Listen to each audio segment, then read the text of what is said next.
Hey everybody, how is it going? I hope you guys are doing well. I am very excited today. It's been over 5 years now that I've embarked on playing around with this channel, and I really couldn't have imagined it getting to where it is right now.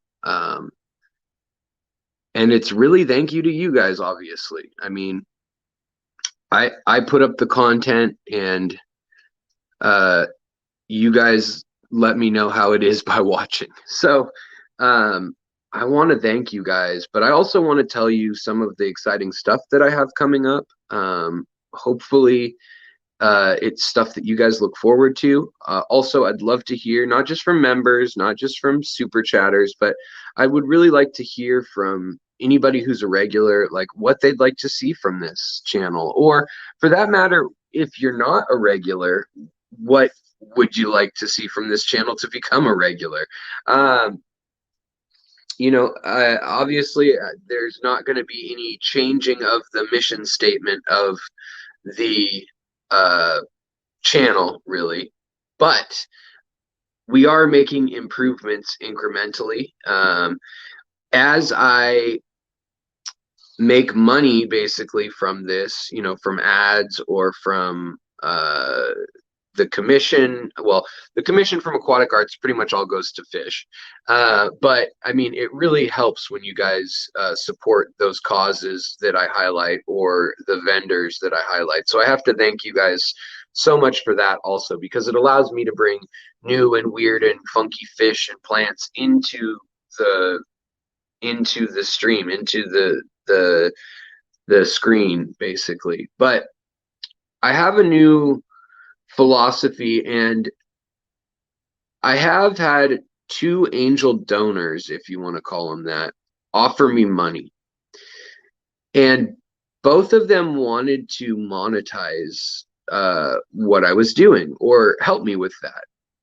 And it's one in particular that I have to thank, and they'll know who they are, because I realized that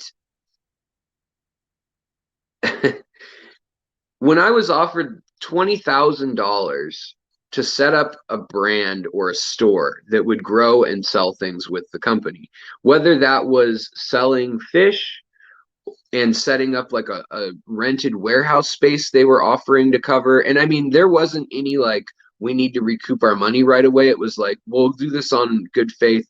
If it works out, it works out. If it doesn't, it doesn't. And I was a bit hesitant to share that with everybody, but they asked me, what it was I wanted from the channel in if I did it in another 5 years still. What would it be? Where would my dream of seeing the channel at be? And I thought about it, and it doesn't have anything to do with branding or money. As far as for me, I'd like to be able to pay the bills without worrying. That's obviously always a good thing, and we're very close to getting to a pretty comfy spot with that. I would say by 50,000 at this rate, which sounds like, oh, that's just double of what you have now. But I mean, with taxes and everything, I think that would be like a sustainable uh, wage slash amount of content and viewing to keep me going, as far as indefinitely not having to do side jobs and things like that. Lately, I've been picking up a lot of side jobs, but fortunately, they've been adjacent to the hobby. So there's been a lot of opportunities for me to do things like work with Dr. Mazeral or work with Ivan Mikolji or working with Aquatic Arts on their new technology sector of their website, basically. And then, but when I was asked, what would you do with $20,000? Would you you want to start screen printing? Would you order, filters, or, start like an aquarium co-op approach to things where you kind of buy stuff that's already machined, but you'd get some stuff labeled, and they even knew how to like source stuff and everything. I mean, it was a real serious and like breathtaking offer. And you know, I said that where I want to be in 5 years is I want to be a place for information to be gathered and collected. I want it still to be fun and a bit entertaining and genuine to who I am, conversational. But what I'd really like is to make a difference in the world with conservation or with the hobby, changing the ethics of it, or at least informing people of the issues, and then they can make their own decision. And whatever the crowd says is what it says. Um, but I turned down the offer for the 20,000. Um, and I know that might sound a little crazy, but I couldn't think of anything that I wanted to sell you guys other than me. So I want to continue to highlight projects like Dr. Mazeral's research center, like Ivan's photo collection of fish in the wild and his artwork and my artwork for that matter, and auction it off, put the proceeds to charity. You know, it'd be an ideal situation if we could get this channel so that I could pay those people as well.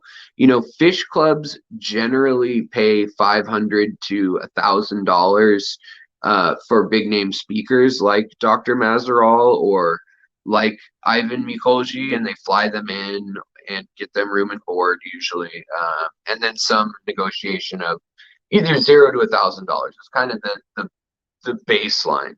Now there's exceptions. There's a few people who command $5,000, $10,000 visits, and you don't see them very often coming to clubs in the U.S. But I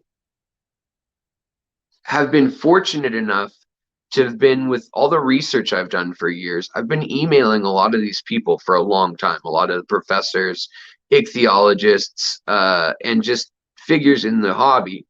And they know me as that like pesky guy with the YouTube channel. And a lot of the hobby really does not like YouTube. And I don't necessarily blame them for that gut reaction. If you already think you know enough to do your hobby in peace, so to speak, a lot of people think that it's not worthwhile listening to YouTube because either it's not scientifically accurate or it's just an opinion, and they can get that from friends or the local fish club or whatnot.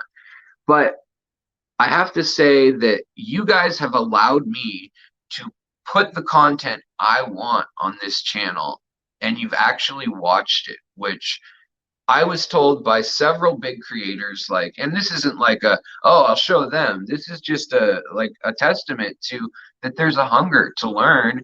And, you know, when I'm wrong, I want you guys to let me know, because it's not about ego here. It's about getting you guys info of what's going on in the hobby, what's new in the hobby, what's the history of your fish, both biologically and socially. When did it enter the hobby? How does it interact with its ecosystem or with your tank? I mean, these are the things that I want to keep pushing for and learning, and being essentially an archive of information from this channel.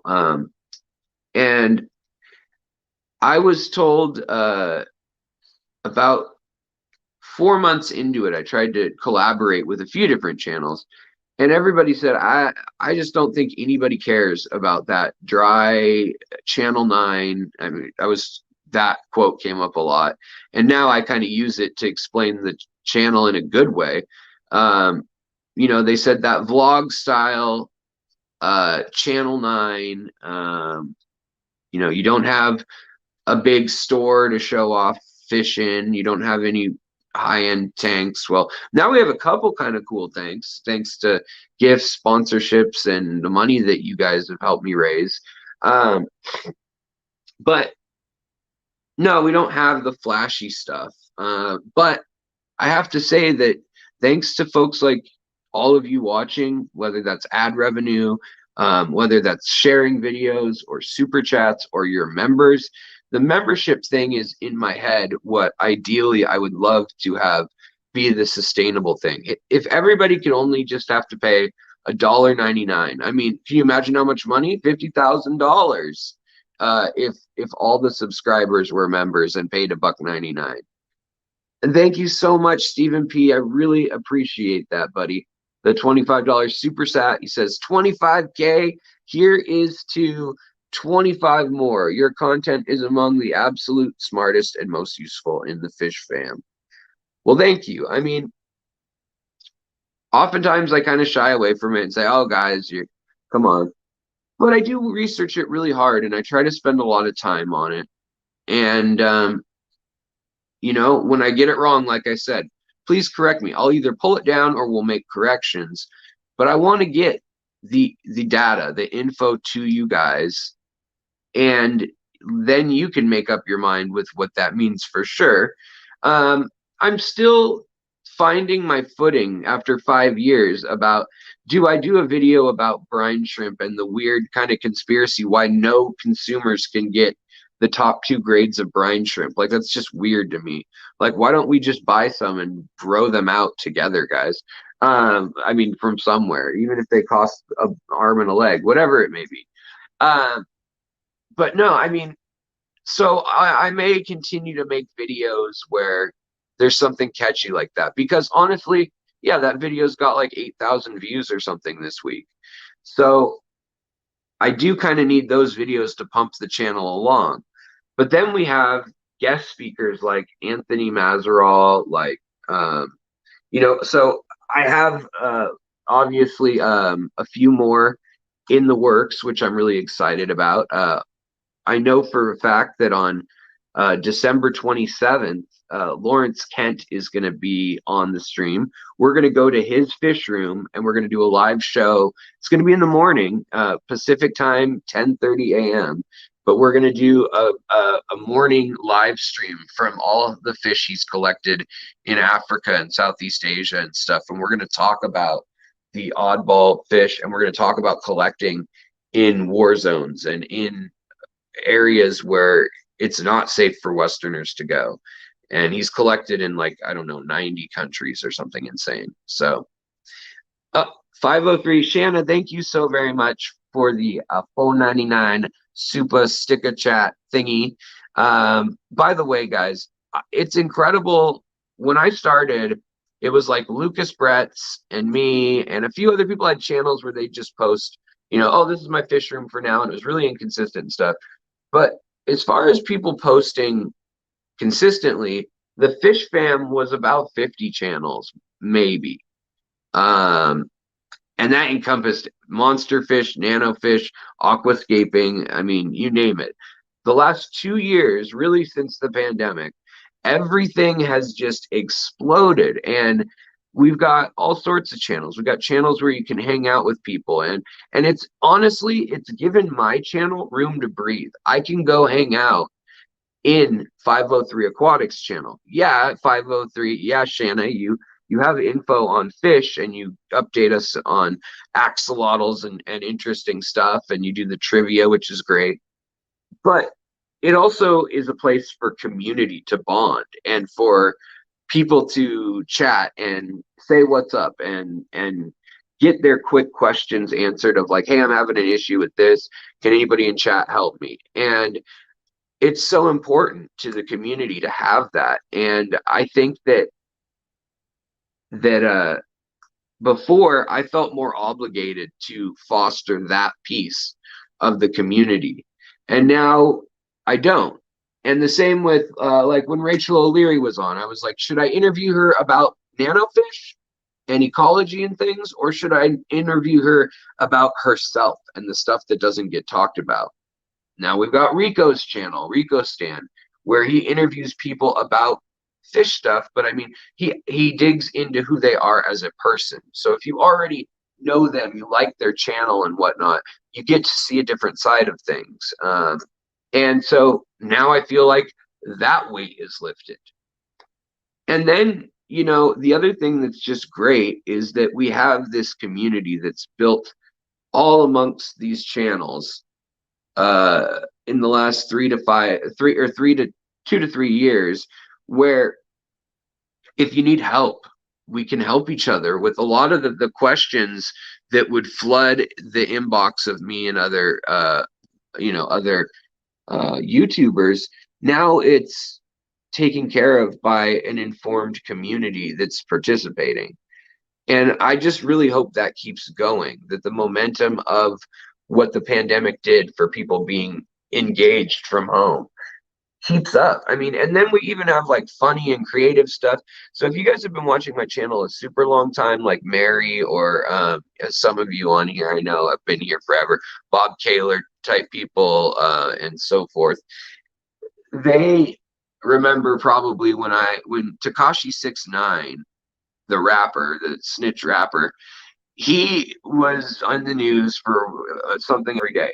And so I created this character, Lil Fish, and I had like water change gang written on my face and like teardrops going into a bowl of water, and the video's still up. It's real goofy. But now we've got people like Stephen P 2003 or Danny Weshy or I mean, all sorts of creative people making like well-produced music and entertaining content. And yet again, I feel like, well, maybe that's not what my channel needs to do. Maybe there is a place just to be doing more of the scientific stuff and history stuff and that kind of thing. Aqua Garden Zen, thank you so much for the super chat. Got a $4.99 super chat. Thank you for being you and for all that you are part of in this.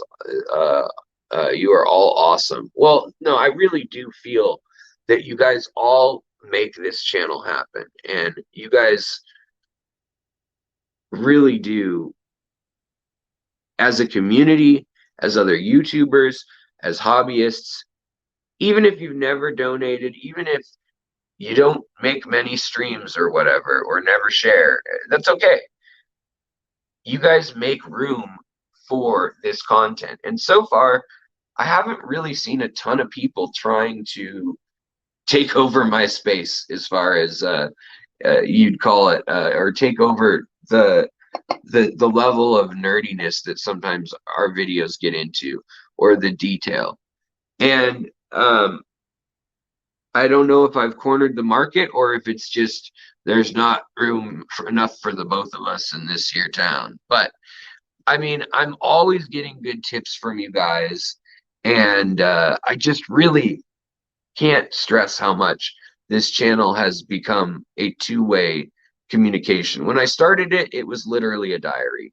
I was learning about planted tanks again. I knew a bare minimum. I knew Wallstead tanks, but I didn't know about aquascaping. I didn't know about filterless tanks. You guys have been here while I learned. You guys have been here when I got hit by lightning, when my lupus was first diagnosed, is when I started the channel, because I was really depressed and I just had to shift careers. I could no longer paint murals or lean over doing tattoos for 8 or 9 hours a day, 12 hours a day. And I had to do graphic design. And at that, I had to even take breaks from that. And I really thought my life was over.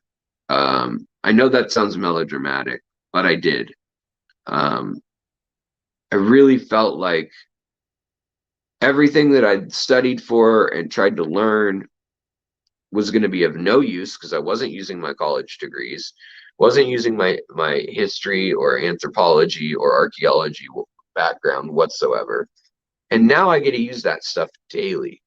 I get to go through articles, and basically I write an entire dissertation once or twice a month, equal to what I would have written for an undergrad degree. And I'm not joking. Like, that's the level that I like to do, because one, it's fun to me. I'm a big dork.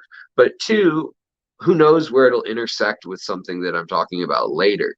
So then I bookmark all these things, I highlight these things, and I'm trying to do a better job of sharing those original sources with you guys. So we've got that going on, and I really hope to keep doing that. But I have to thank everyone every aspect of the YouTube community for making this work, for making all the pieces fit, for making the environment that fosters this kind of education and infotainment. Yeah, infotainment. We'll call it that. T-Bone, hello. Thank you so much, buddy. I really appreciate it. And, you know, another thing, I know it always demonetizes my stream as soon as I mention it. If you say anything like your mind, the other word for thinking or in your mind, starts with an M, and then your body, its health. If you put those two words together, demonetized, they won't promote the stream, whatever. And I'd like this thank you to go out to folks, but I want folks to know that I've really struggled with some of those things, and you can go watch other videos and you can get the details if you really want the nitty gritty, but I don't need to go into them again. But I'm happy to say that Dr. Pepper is probably my worst vice at the moment, and feels good to say that. And I do this channel for you guys, but I do it for myself too, to just set the bar a little higher and to keep a journal kind of what I'm learning. And now we're integrated with, I just bought a big subscription package thing for 4 different pieces of software. And I subscribed to the, like, what is it, $39.99 a month StreamYard thing, or it was actually a special. It was like that package, but if I left the StreamYard symbol up there, they had 2 packages for Black Friday or whatever, Cyber Monday, where if you leave the StreamYard logo as advertising, they would take off $20 a month off the fee. So it was like the pro package or whatever, business package, and I was able to get that for, like, it's $29.99, not $49.99 or whatever the expensive one is. I don't remember all the names actually, but so I've got that now. We can do overlays, we can do video stream. Oh, I just noticed at the bottom I said interest. I better figure this out before I interest. Thanks for your interest, guys. But we can do some fun things, and I'm excited about that. We can pop up my logo there. It feels a little crowded now, but we can do that. We can let's see here. Is this gonna work? I'm wondering how it does work. It's supposed to work now without even, let's see here. It's supposed to work without even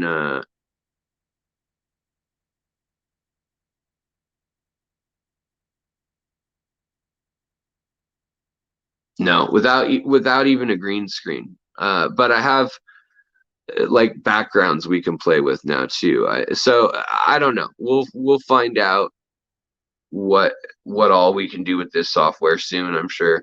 And then the other thing is that you know, we can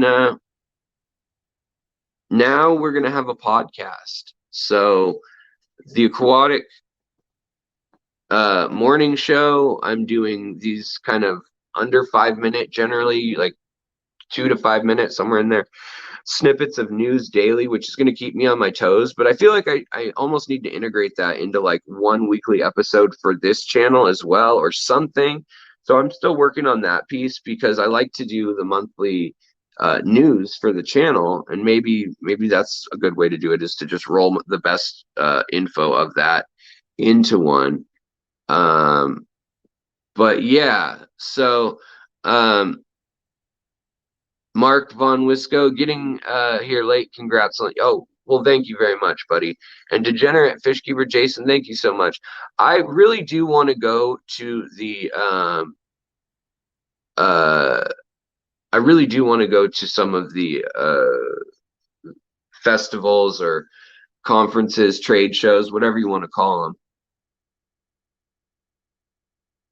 The Triple Crown's the one I'd like to go to the most, but I'd really love to make it to Aquashella, Orlando, mostly because that part of the country, there is some great fish collecting. Same with like the Tennessee, Alabama region, the Cahaba River and that area.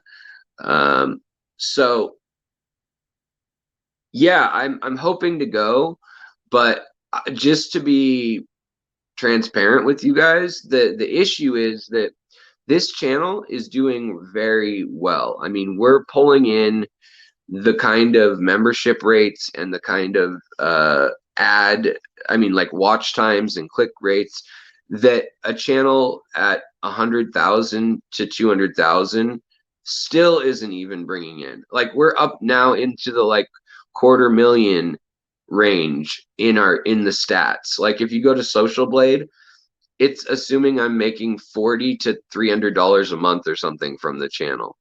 And last month I was able to make $1,400 from the channel, and I was also able to make 1,000 from other streams of revenue. Now the government takes 27% of that right off the top if you do things officially, which now I kind of have to because it's all tracked digitally. But it's kind of this great thing where that's a lot of money. That's really cool. But now it's like a job, so I kind of have to have it. So there's like, do you save for a rainy day?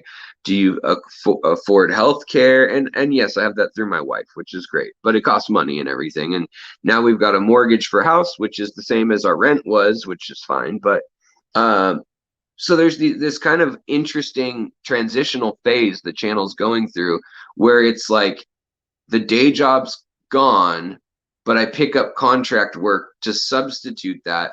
And I rely heavily on my incredible wife to help be there as a backup and to help.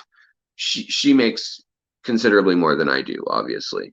We live in Seattle and it's expensive. But what I'm saying is, I guess, is like we've made it to the hump. We've made it to the part where a lot of people throw in the towel, and I feel like we're going to keep growing and we're going to make this channel even better. And I'm a little bit wondering, I'm kind of wondering, do I want to redo some old videos? Because I've got over 840 videos now. And a lot of the early ones, I feel like I worked just as hard on. Maybe the camera's shaky and the audio's worse, and I don't have like lights and tripods and gimbals or anything like that. And people still think, people still think that the channel's very low tech. But we actually have quite a bit of stuff now. The main problem is just that internet gets throttled unless you're like hardlined into it. And so even if I am right now broadcasting in HD, it's probably in 720 because it throttled it. Hey, what's up, Kenny? How's it going, brother? Good to see you. I hope you had a good day. Yeah. But the other thing that I have to tell you guys that I haven't really given up the details on yet is that, oh, wow. Thank you so much, Peplin Creek. I appreciate you renewing or joining the membership. Thank you, buddy. Really appreciate that. Seriously, like I said, if everybody was able to do the membership, and I'm not asking that they do, but imagine what $1.99, like that's what I do, is I spend 10 or 20 bucks a month on other channels, and I subscribe, and I hope that gives me 5 to 10 channels that I'm helping out a bit, and then that way, and I do some super chats. But what I want to create here, I can't deny that I was trying to figure out what to call it or what the angle was, and I wasn't thinking about it from a money-making branding standpoint.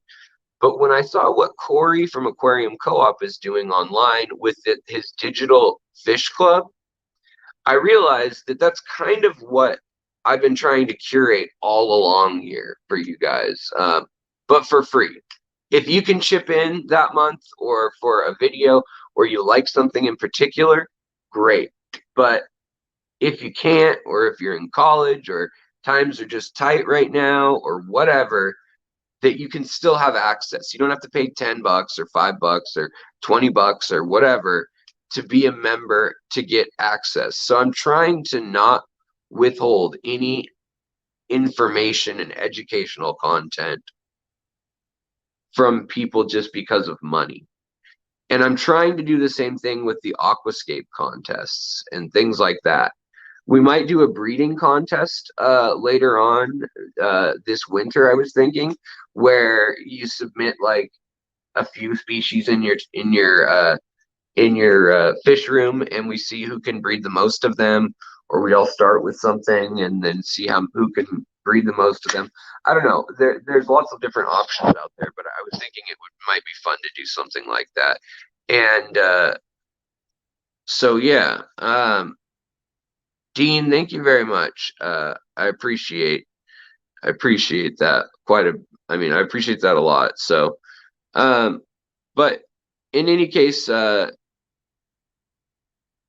don't have a ton to say tonight, other than you guys have really changed my life.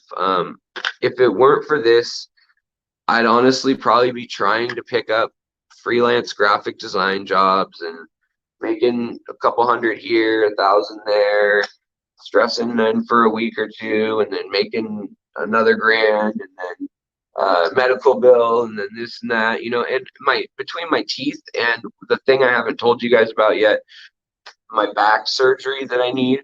So when I got hit by lightning, it decimated the the S1L5 disc was literally the words in the chart are obliterated. I should upload that. It's just, I'd never heard the term, and my doctor was like, what does this mean? And then he like looked at the MRI and he's like, oh, there's nothing there. There's not even like the remnants of the gel sac thing that's in there. It's been really painful, and as we speak right now, my lower back is hurting, and some days between that and the lupus, I really get worn down. And without you guys and without this channel and this outlet and your support, I don't know what I would do, because my wife and I found out since the lightning strike I can't have kids, and that was something we were both. That was something we were both really looking forward to.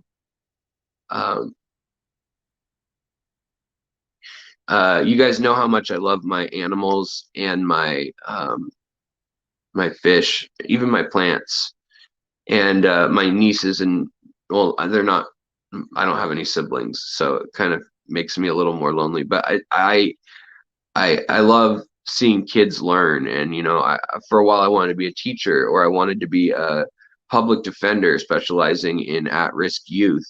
So I've always had this kind of thing where I want to teach, or I want to like help get people excited about learning, and then I want them to come back and teach me things. I want to plant seeds in society, in life, in my world, that grow into beautiful things, and then I can enjoy them selfishly later.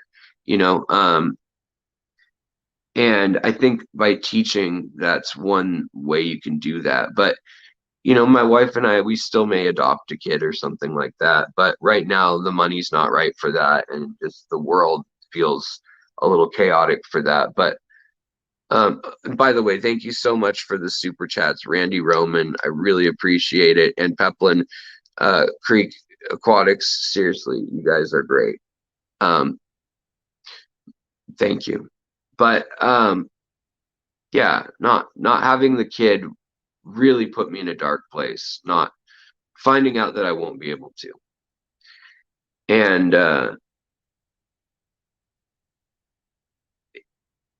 the other thing is, we had a miscarriage too right before that, and then I got hit by lightning, And then we found out that there'd be no second try.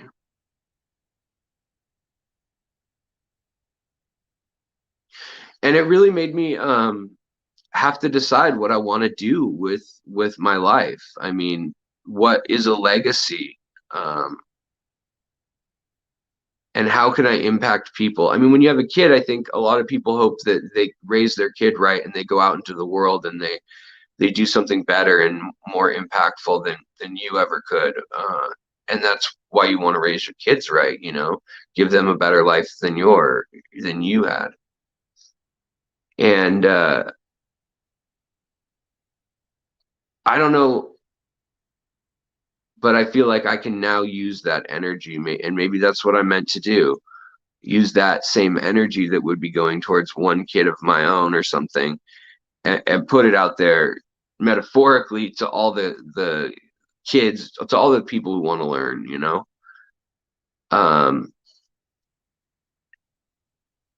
It's sad, but I can't stand 4 hours in a row usually. I can't even sit in a car 2 hours straight without having to squirm around because of my back.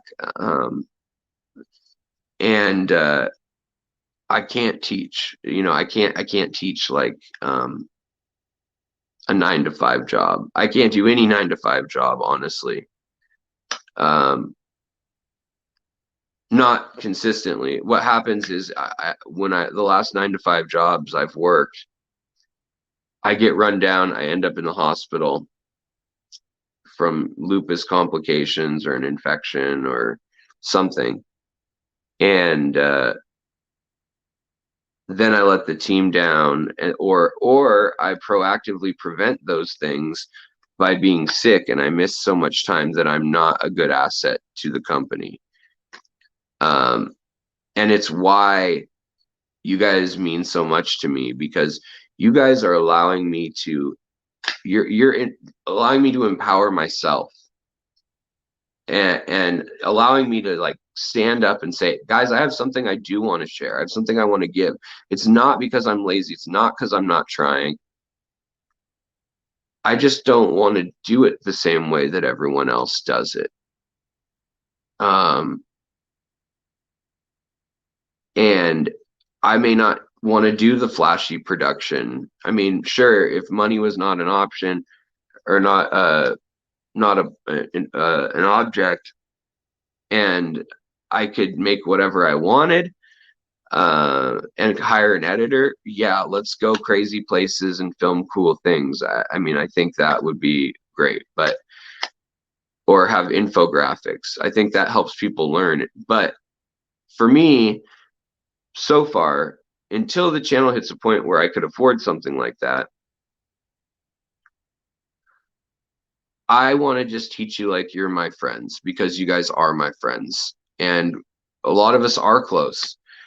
I don't have that many close friends in the area. I was a drug addict, and I cut that life off years ago. And those people are dead or in jail or still doing what they were doing, a lot of them. There's very few that didn't continue doing that about 10 or 15 years ago. And so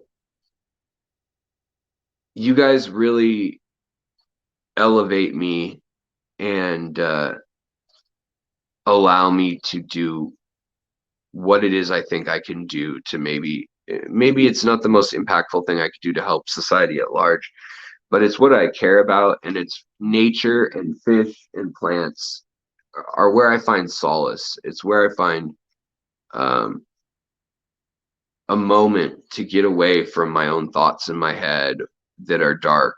And it's where, even when I'm in pain, I can think like, I could endlessly stare at a tank and think, how does light react off the scales of that fish? Or what would the water currents look like if we put dye in the water? Or under the microscope, what is going on, you know, in the blood vessels of the gills of that fish, or whatever it may be. There's so many of these thoughts that run through my head, and that's why I started the channel, was to chronicle those and to see if we could find out the answer. Or how did this fish make it from the middle of the jungle as an inch-long fish that maybe traditionally nobody thought about? It was just a little cool, a little blue fish that's always been there and always will be. And to us, it's like, oh my gosh, a neon tetra, look at that thing. That is incredible. And then we get to the point where they're so common in the hobby that we kind of just think that they're mundane or normal. And then recently, with supply issues, a lot of people couldn't get them. And I start hearing people saying, I've just paid $6 for a neon tetra or whatever, but it's worth it because they're so pretty or whatever. And so I think there's always these challenges in life, and they always unveil something new to us.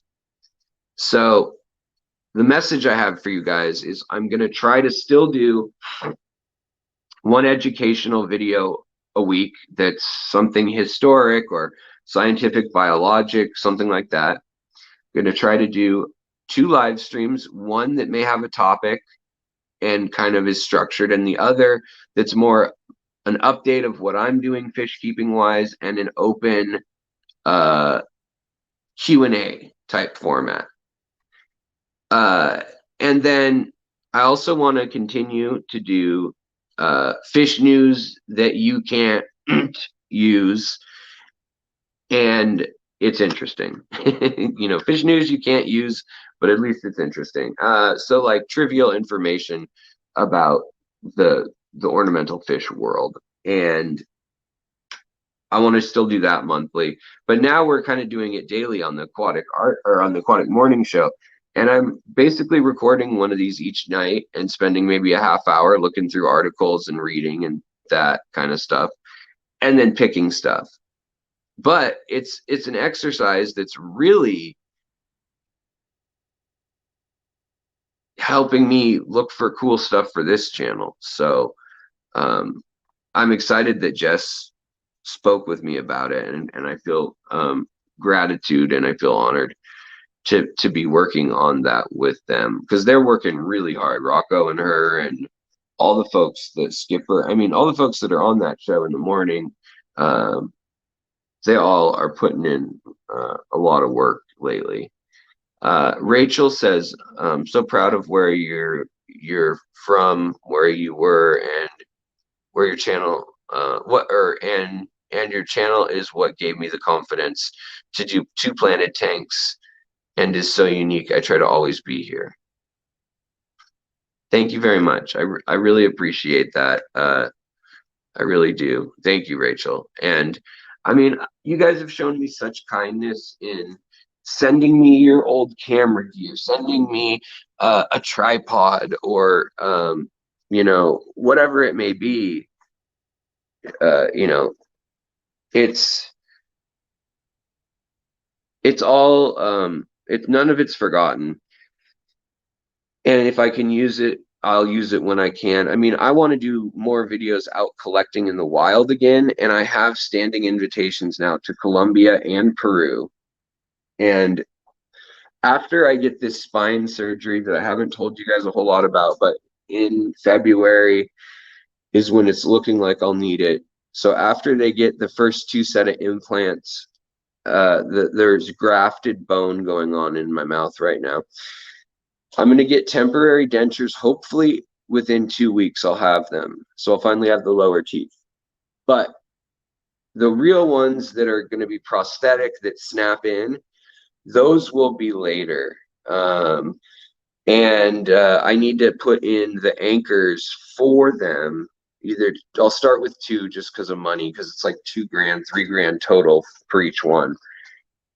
And then I'll do the upper teeth, which right now I only have the front teeth, and they're veneer basically. And I got a big gap. What a stupid veneer. I should have gotten good looking teeth, right?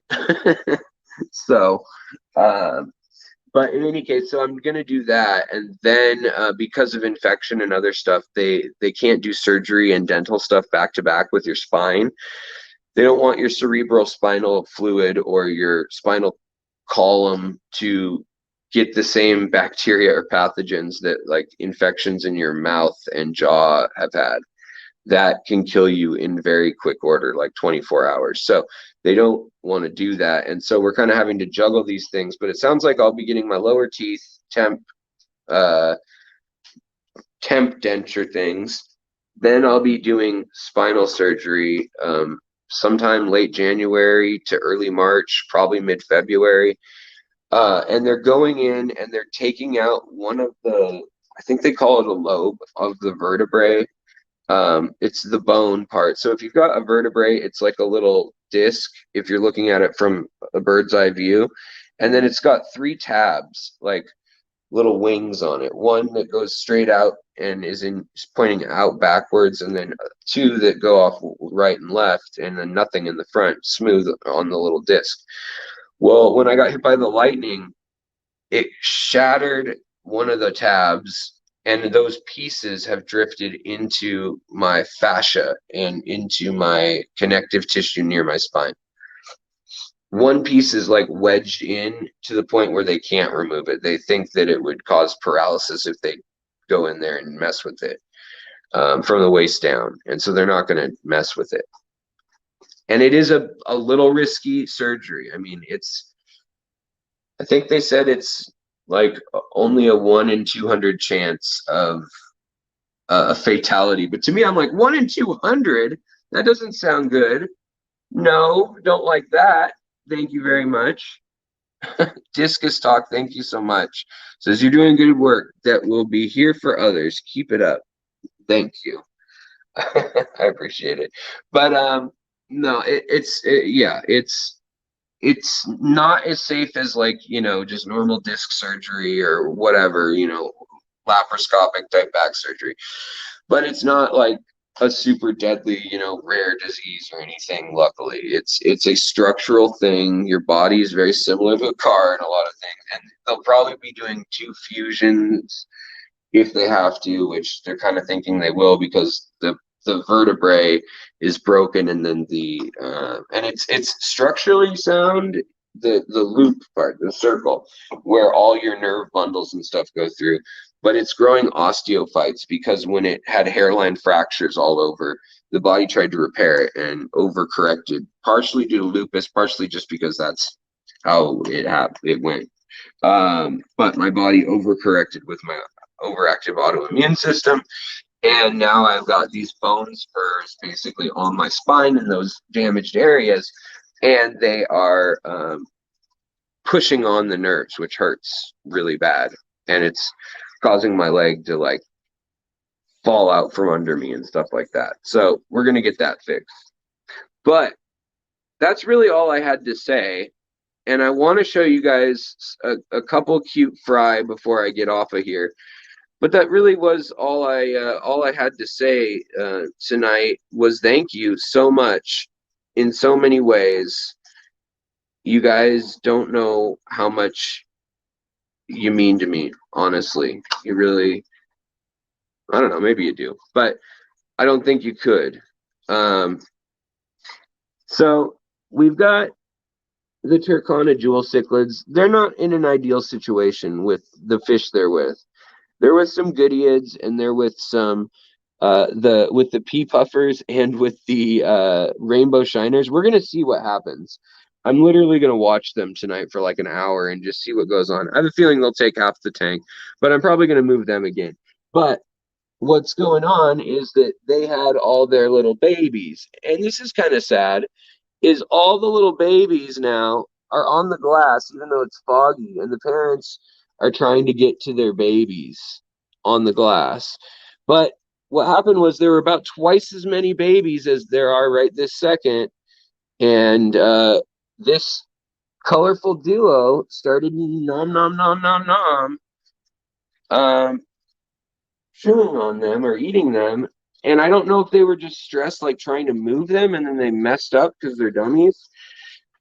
But I had to move them, and then I moved the other ones, all the other 4 that I got from Kenny and Danny. So thank you, you guys over at Danikin Aquatics.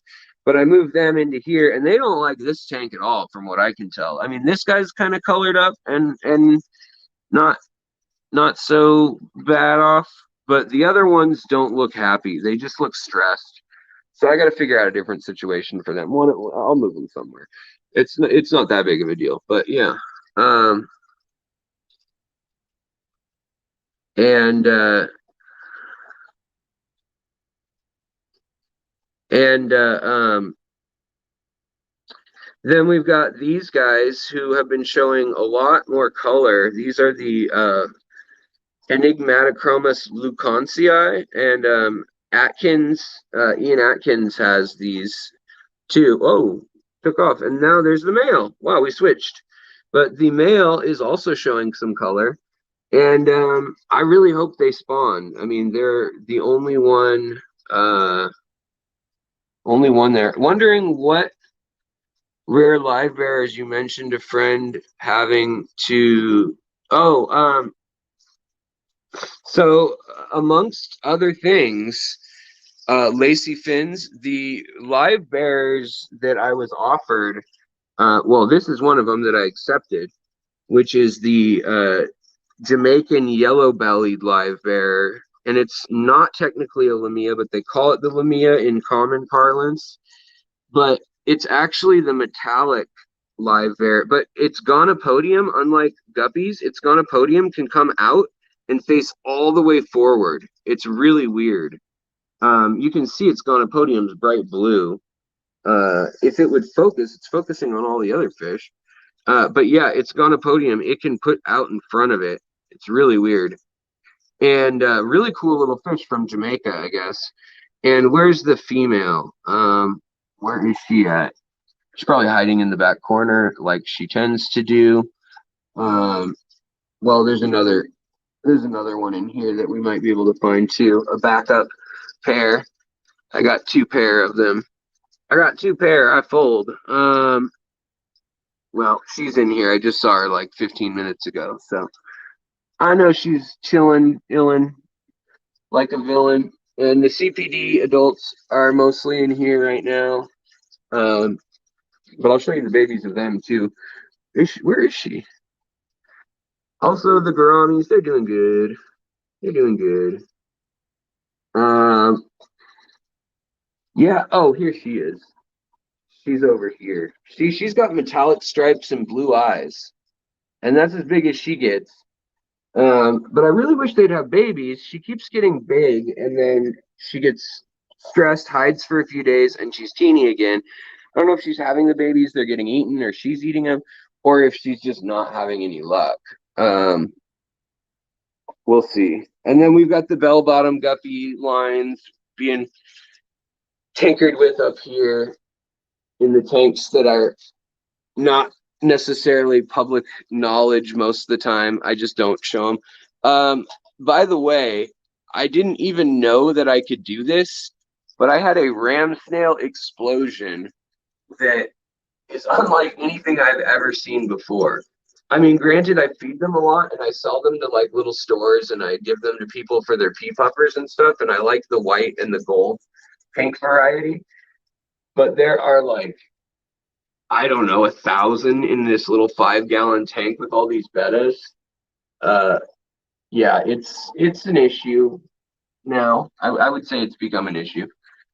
Then we've got the little gouramis doing their thing. The half peaks and the CPDs are also, some of them are in here.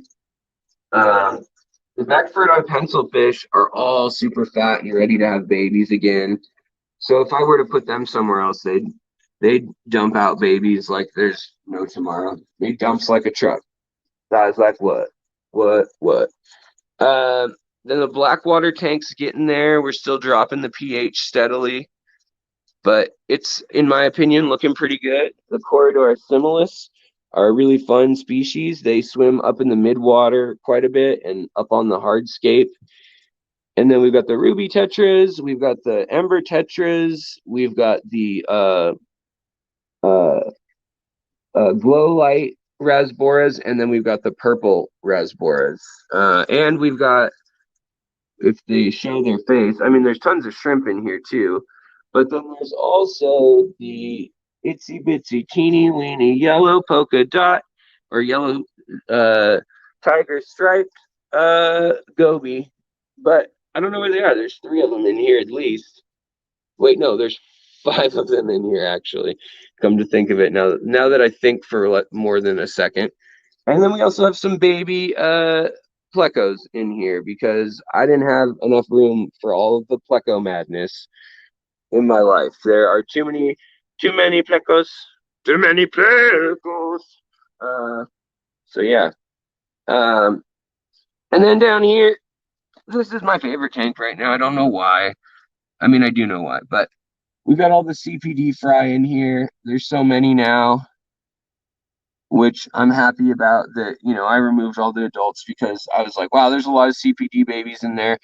That's actually going to be uh some money if I sell these. They're going for $8 to $10 at the store right now. Also, we've got a bunch of baby Corridoras. So they look really good. They're healthy. Holy cow, we've got another $100 super chat from Alexander Engelhart. Man, brother, thank you so much, buddy. I still can't express how grateful I am. And I don't know if you were here at the early part of the stream. Um, but I was going over saying how grateful I was for a lot of the things I've been able to do. I just bought software for streaming now, finally, that's a little better.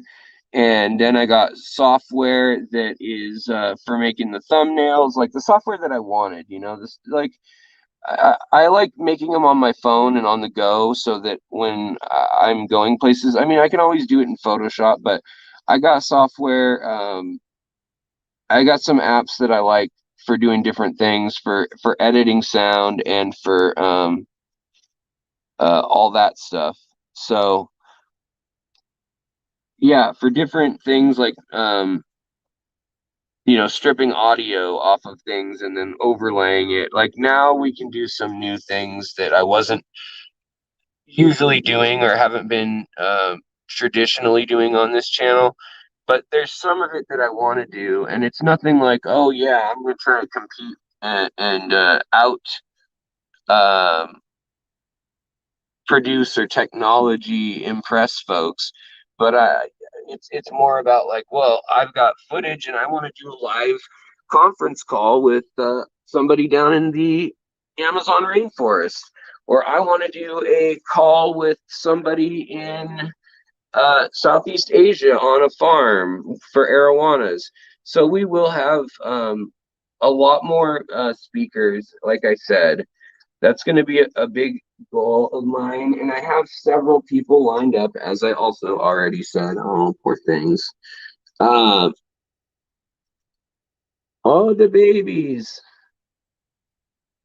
Uh, but yeah, I have several people lined up for speaking, and usually they charge money. And so far, I've been blessed by being able to talk to these people for like a year or two ahead of time and become either friends or at least acquaintances, or at least they know that I'm not going to leave them alone asking questions about whatever paper they wrote. And they finally agree to come on, or they're promoting some thing of theirs. Hey, look, my leopard frog plecos are out. There's a few of them out right now, but one's really obvious, and the phantom blue pleco is really obvious right now. She's out and looking fine. Um, so that's good. But yeah, so this tank's chugging along, doing well. My Loganandra Boldeye silver powder actually came back, which is good. And then my Aponigeton crispus red, which is one of very few in the entire country, is also doing really well. Oh, look what we have here. First day, guys. First day. That's a flower. That is a flower. Nice. It looks like a singular flower. I'm going to hope it grows 2 spurs because it's going to need to self-pollinate. Wow, you guys, I literally, you guys, if you were on Kevin's stream the other night, you were there when I discovered that uh my Turkana jewel cichlids had babies like 2 nights ago, and just now, we just finally. I wasn't sure because some of it, the leaves were never transitioned well, and they have been chewed up by the fish for some reason, like the soft, tender leaves. If they don't get protected, like literally, if I don't just put other things around them at the base and let them grow underneath like the moss and stuff, and then unfold them, they end up all tattered. And so I did that to a bunch of them, and now they're big enough and sturdy enough that they're fine. But I mean, look how red this is. It is like blood or crimson red upon a Eaton, and that is a solo uh flower. So definitely, I mean, especially if I can get this to seed out to say 50 or 60 plants, that would be really good. John, it's great to see you. You have a good night, buddy. But also, I must say, I told you guys when I unboxed this that I was a little skeptical of this red, how much red that this thing had. Hey, what are you doing? Fisher is hitting my fingers. But this Twin Star, it's the Twin Star 900S A, and then third generation. Um, and it's 32 watts for this size one. The bigger one is 80. So it actually uses quite a bit more space, but this is the one with UVA and B, full spectrum. Actually, it burns. Check this out. It burns the lilies that are used to the Amazon. No beautiful purple. So here's a case where highlight doesn't help. So yeah, cool, bright pink for like a day, and then it melts, and then it's a problem.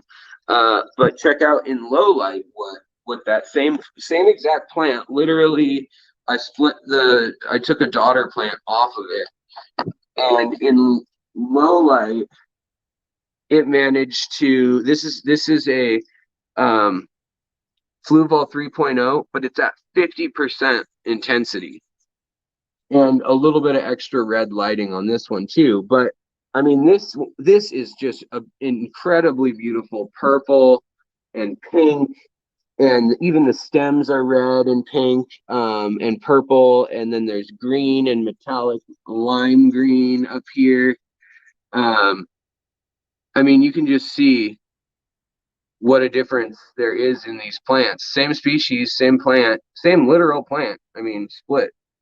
Um, yeah. So light.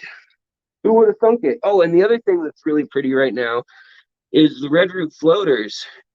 I can upload. I'll probably do a video sooner or later on the settings I use generally on my Fluval 3.0. But this one is turned up all the way at the moment because I'm trying to get my red root floaters to go to seed so I can actually send them to someone who can't have wet plants sent their way, but they can have seeds sent their way in the country they're in. But we've got these beautiful little flowers with the white and the yellow in the center growing, and then of course the red root floaters just look really cool. There's no iron added to this tank right now. This is all just nitrates and still water. The TDS is about 300, which is way higher than normal for red root floaters, but it's doing really well. And I think the nitrates being right around 10 to 0, that balancing on the edge has really allowed that red to just pop and show off really well.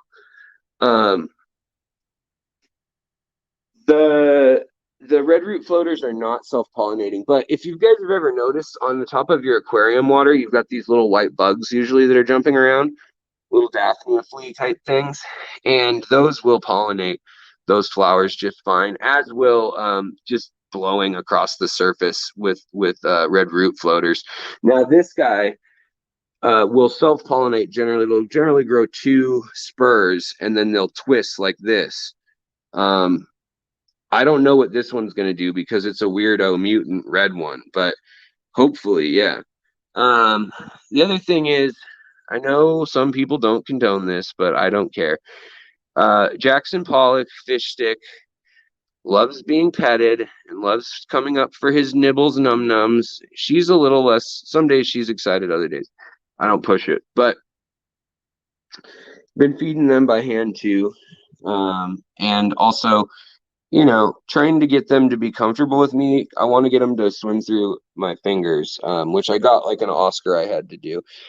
You have to make sure you have clean hands when you do that. No lotion or anything, though. And then the black darters are doing really good. They're all settled in. I mean, they have been for a while. And the rummy nose rasboras, they're doing great.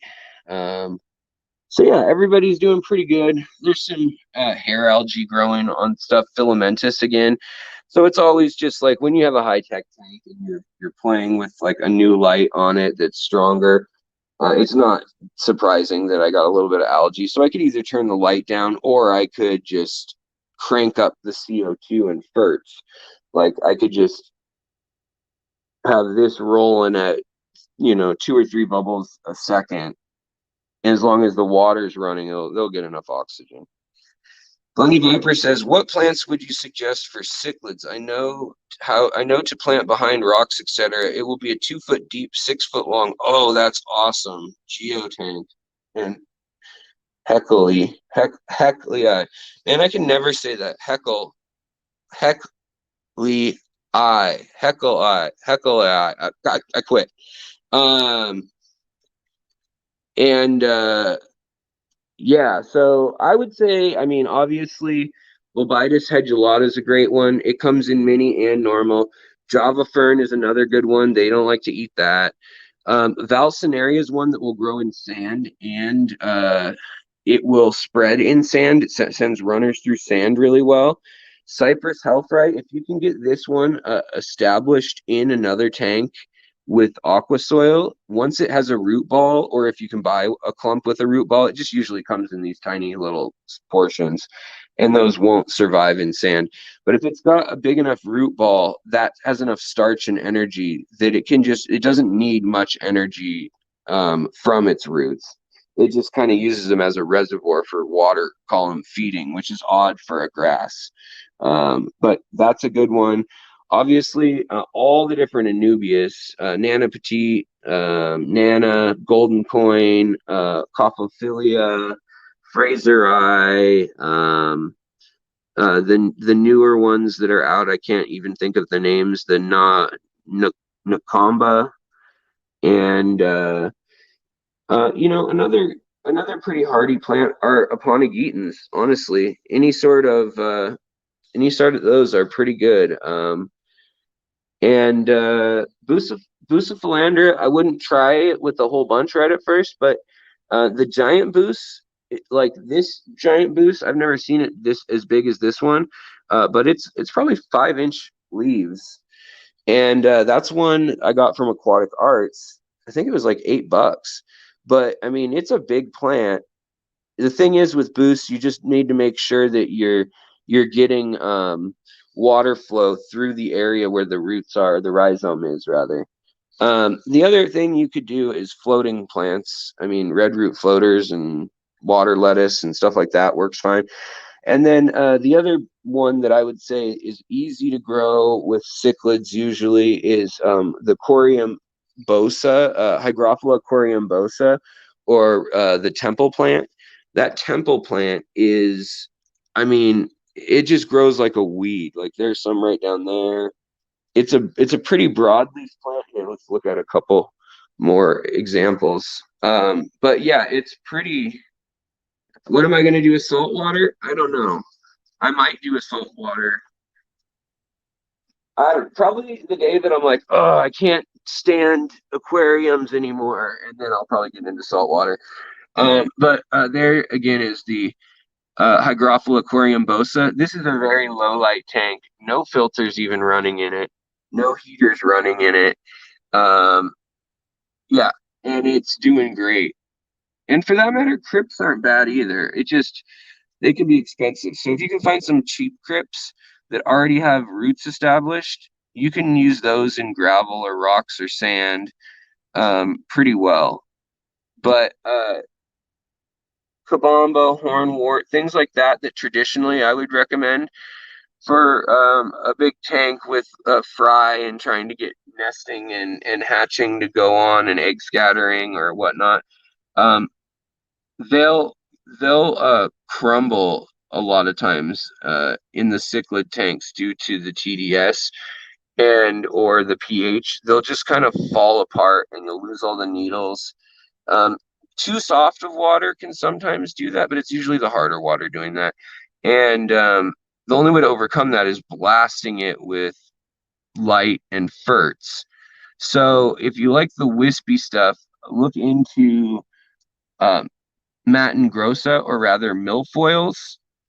And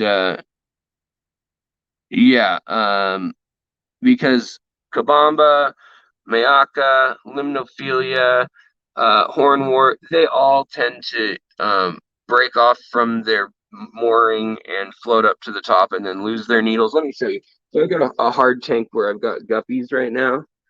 The sulfur or Ginga sulfuris are in here, and the needles just all dump all the time in here because the water's so hard.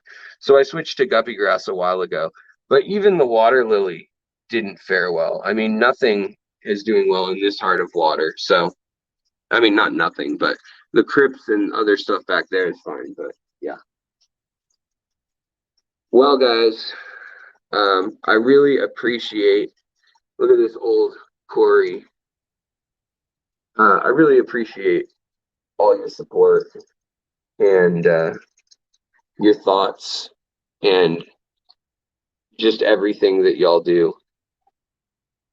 And I'm gonna sign off here because I don't wanna walk over the time of the next stream, which is 503 Aquatics, and also Bentley, I believe, also goes. So I'm gonna sign off, and I will talk to you guys later. But again, I can't tell you enough times. Thank you so much. This channel, we're gonna be on all the podcast formats probably before the end of the year, probably before Christmas, with select episodes and new content that's being made as we speak. We're on the Aquatic Morning Show now, doing news segments, or I am, I guess. And then we have speakers lined up for at least the next 3 months. Every 3 to 4 weeks, we have, a speaker that would be hard to get at a club level speaker for free. So I'm really excited about all that, but it wouldn't be possible without everything that you guys do, both here and on your channels and in the community. So thank you so much. Thank you all so much. Super chatters, members, lurkers, mods, whales, Alexander, you always throwing down. I appreciate it so much. Thank you guys. I will talk to you later. And I'll be back live on Friday and have a video out. I'm working on also a documentary style film, about 30 minutes long, on the history of bettas that my friend who's a cinematography guy and has like a Phantom Red camera and a slow-mo camera and all this gear. We're putting it together right now, filming it. It's written, but we're filming the stuff about the history of bettas and fighting fish. So that should be cool too. We got lots of stuff in the works, and it's backed up this time. Redundant storage. All right, guys, thank you so much for 25,000 subs. It means so much when you guys share and share your knowledge, share the stream. Sharing is caring. I'll talk to you guys later. Have a great night. Take care. Bye.